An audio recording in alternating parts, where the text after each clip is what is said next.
Hello and welcome to the Dressing Gown Diary. This is a review of Week 2 of the Autumn Internationals and a preview of Week 3.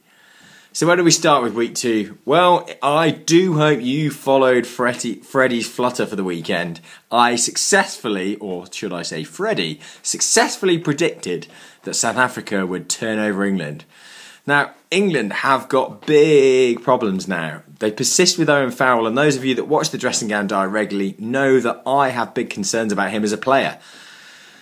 What do they do? Well, fortunately for him, there are enough centres injured, so they put George Ford at 10. But for me, Farrell is a massive limiting factor in the way England play. I'm also concerned about Robshaw. So England, going into this autumn, really thought they had a big shot at the World Cup, and they've gone through 2 games and looked lost. They haven't really pushed either New Zealand or South Africa. I know the scores are being closed, but I don't think that reflects actually what's gone on in the game. England, I don't think, really looked like winning that match. They did well to get back to 20-all, but at that point, they conceded a try when they were playing against 14 men. That's not really good enough for a World Cup contender.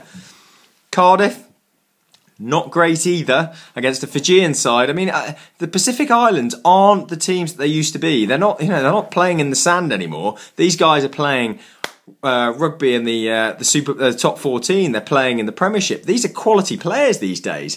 So Wales tried to play an unstructured game. It was a bit naive. That's exactly what Fiji want. But what they did do is get the win. Gatland will of course be disappointed with how the game progressed and the structure or lack of that Wales played with. Ireland showed that they've got a bit more depth. They destroyed Georgia, and France showed a very, very good win against Australia. So there were some interesting results at the weekend, but I think what you can take out so far, my reading of where the Northern Hemisphere teams sit, England going backwards. I think what we're seeing now is that the 2012 win against the New Zealand, the Kiwis, was actually an outlier, and we're seeing more of the market trend from them. Wales, standard, started slowly in the autumn.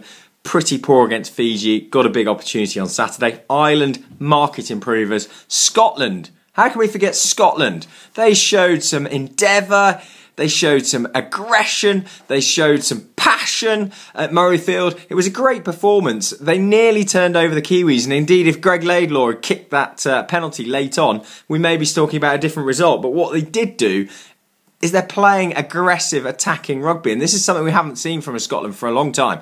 So I, for one, am very pleased to see that. So what's going on this weekend? Well, there are some big games going on. And the Dressing Gown Diary, I will be present in Cardiff. I'm going down tomorrow morning. It's going to be epic. Can Wales somehow find a way to turn over a New Zealand team who have now only lost 2 out of 38 and have probably the greatest captain of any sport? He is up for his 100th cap as captain. I mean, it is phenomenal. The fact that the guy cheats and lies on the ball and goes offside permanently, but, as every good number 7 should do, that's exactly what they should do. The referees have to referee properly. Can I see Wales winning? Well, I had a discussion with a Scottish friend of mine during the week, and the conclusion was, Ireland have never beaten New Zealand, Scotland have never beaten New Zealand, and Wales haven't since '53.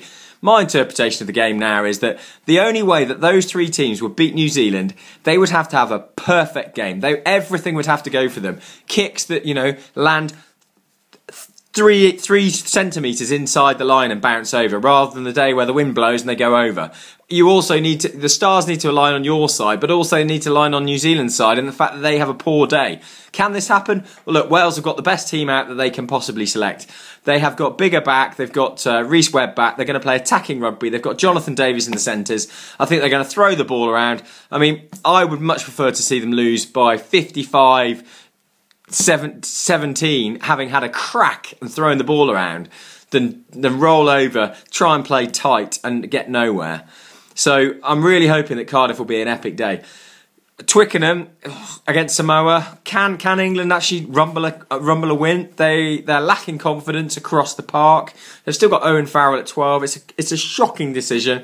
You've blunted George Ford by playing him there, but I understand that there are injuries.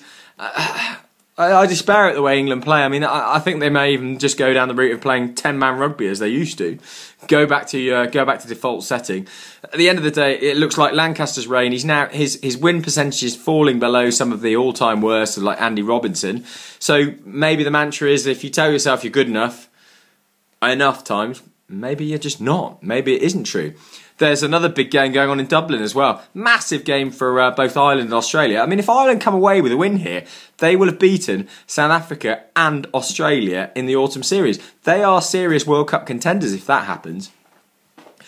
It's interesting what will happen. I mean, at this stage, no one knows. Freddie's flutter for the weekend is back Ireland to beat Australia. I'm gonna have a bit of a go as well on the handicap bet, because I think Wales are interesting at less than 12.5, which is what New Zealand are looking at.